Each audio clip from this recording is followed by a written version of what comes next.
لا يجزي ولد والده إلا أن يجده مملوكا فيشتريه فيعتقه.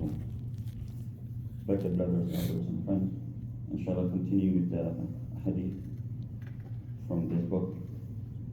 Last time, before the month of Ramadan, we left hadith number 9, so we completed the 9th hadith in this book. Now the next chapter in this book is about repaying the parents. So we spoke about the obedience to the parents. Even if the parents they're not fulfilling our rights, or even if they're not giving our complete right, we're still told to obey and fulfill their rights. In this chapter, Imam Bukhari, he brought this chapter, and in this chapter he brought 5 hadith. And this is the first hadith, and inshallah today we'll complete this hadith. We'll go through some of the lessons that we learned from this hadith. So the Prophet ﷺ, we'll just go through the translation. He told the Sahaba that لا يجزي ولد والده, that a son, he cannot pay back his father. A son, no matter what he does. So it means that we are encouraged to do as much as we can. Whatever we can do for the father or for the parents, both the parents, but you can never pay them back. إِلَّا أَن يَجِدَهُ مَمْلُوكًا, except that you find the son finds the father as a slave. Mamluk means somebody that has been enslaved. فَيَشْتَرِيَهُ فَيَعْتِقَهُ, the son buys this father, he buys the dad, and then he sets him free. So this is what he says, that you cannot pay back your father the favors that he has done upon you when he was bringing you up. So even in the old age, whatever service you do for him, that won't make up for the things that he did for you in your childhood, when you were a toddler, when you were just a small child. Except that you find him as a slave, and then you buy him and you set him free. So one of the first things we learn from this hadith is that it encourages us to look for different ways where we can serve our parents. So different things that we can do for them. Because for this reason, that one of the reasons is the favors that they done upon us, we should pay them back. And this is what Islam teaches us also, that هَلْ جَزَاءُ الْإِحْسَانِ إِلَّا الْإِحْسَانِ, that when somebody does a favor for you, then you should pay that person back. That's why even when somebody invites us for invitation, then we shouldn't go empty-handed. Unless you're bakhil and you're miser, then that's a different thing. But Islam teaches us, and the Prophet ﷺ in many hadith also, that he encourages us to give gifts, to exchange gifts. What would that do? That would increase the love between us. So Islam encourages us that. The Quran, it motivates us to do that. The hadith also encourages us to do that. And this hadith we also learned that one of the reasons that we are told to serve our parents is because of the favors that they done upon us. The second thing we learn from this hadith is, or before we move on to the lessons, let us analyze this hadith and the context of this hadith. The Prophet ﷺ is talking to the Sahaba. For us, perhaps it's impossible to act upon this hadith. How many of us, our parents, are slaves? None of us that are sitting here. And perhaps you'll never find a person. How many of us perhaps saw a person that was a slave? None of us. So slavery nowadays, it's abolished. Perhaps you don't find, especially here and many other countries, maybe some very few places you have slavery where they have monarchy or one person as a king and leader and they have slaves. But generally you don't find slavery nowadays. Now one of the objections that many people they make is Islam encourages slavery, but that's not the case. If you look in details, slavery was very common in that time. And obviously people had slaves. Even up to now, just maybe a few decades ago, people still had slaves in the US. So slavery was very common before Islam. And Islam teaches us, it encourages us, and there's a lot of virtues for setting slaves free.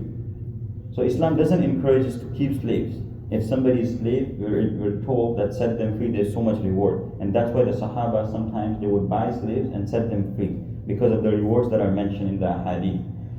So now we have to look at this hadith that the Prophet ﷺ is talking to the Sahaba. The Sahaba, many of them, most of them, they weren't slaves.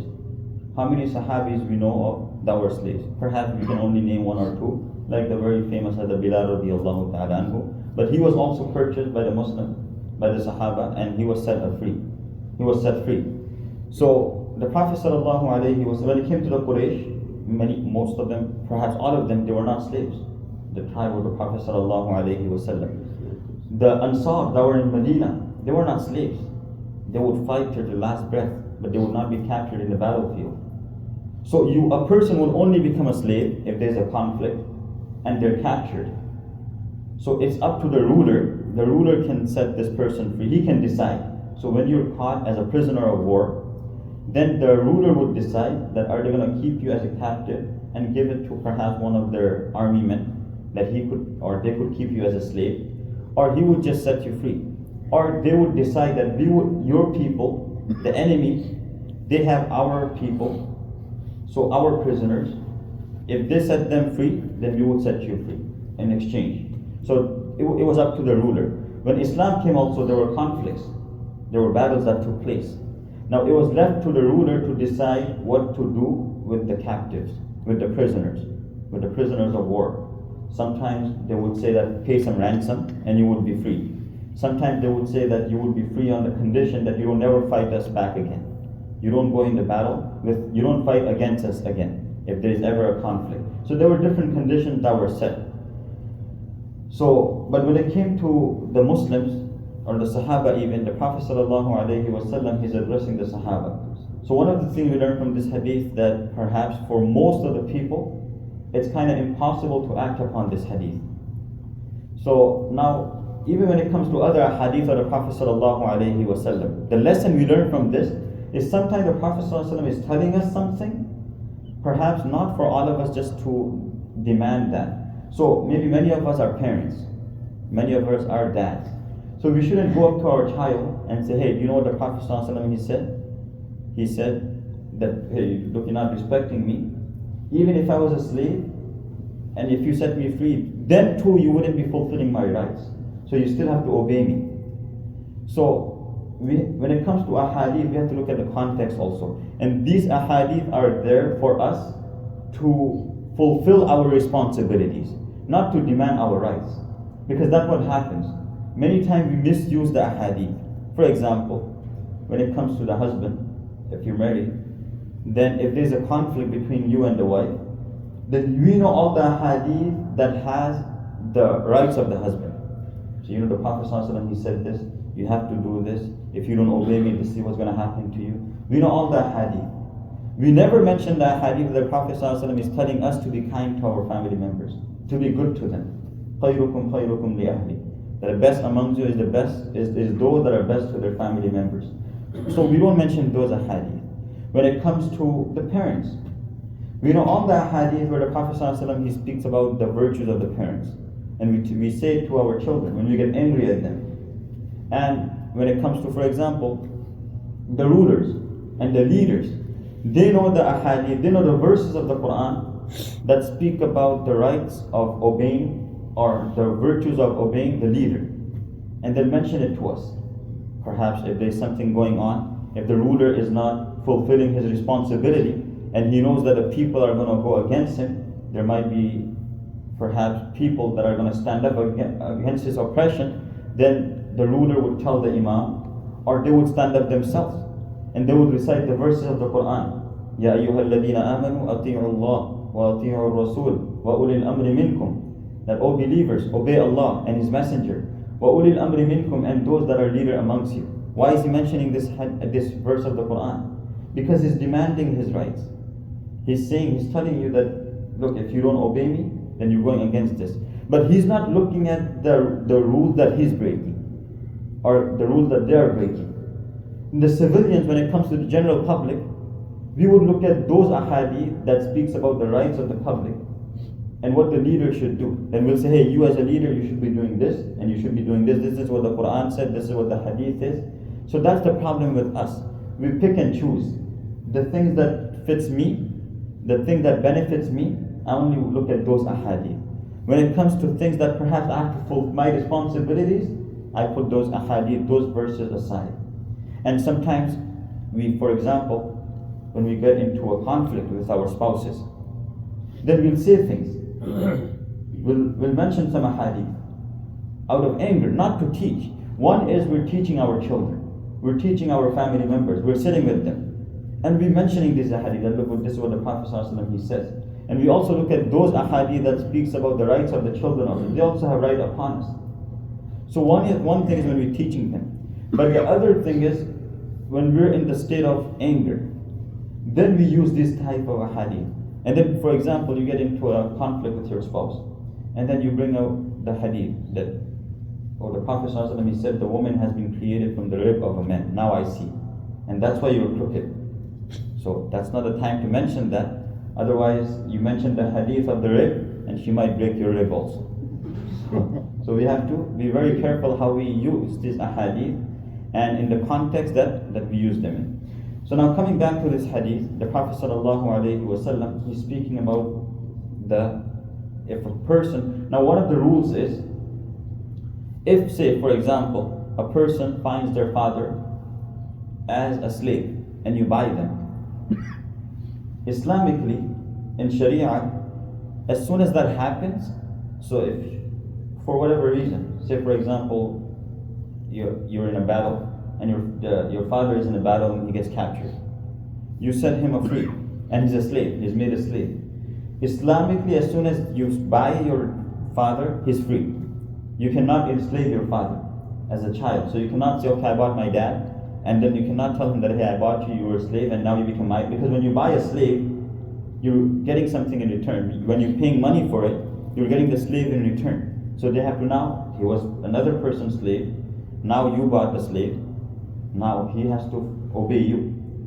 Now you cannot tell your dad that, hey, I bought you from such and such person, you have to fulfill my responsibilities. It doesn't work like that. As soon as you buy your father, he becomes free. So when it comes to this hadith, if a person was to buy their father, they're not getting any reward, or they're not getting anything in return. If you were to buy another slave, you would find somebody that can perhaps serve you, that can take care of your needs. For example, if a person has a business, many of the people in the olden days, they had farms. So you buy slaves, they take care of your farms.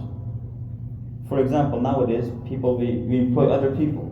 If you're a business owner, we have employees. So you pay them. The employer, they're kind of like a master. But it's slightly different. Because a slave is a slave 24/7. A slave, although you can buy your freedom, there's a lengthy ruling when it comes to slavery.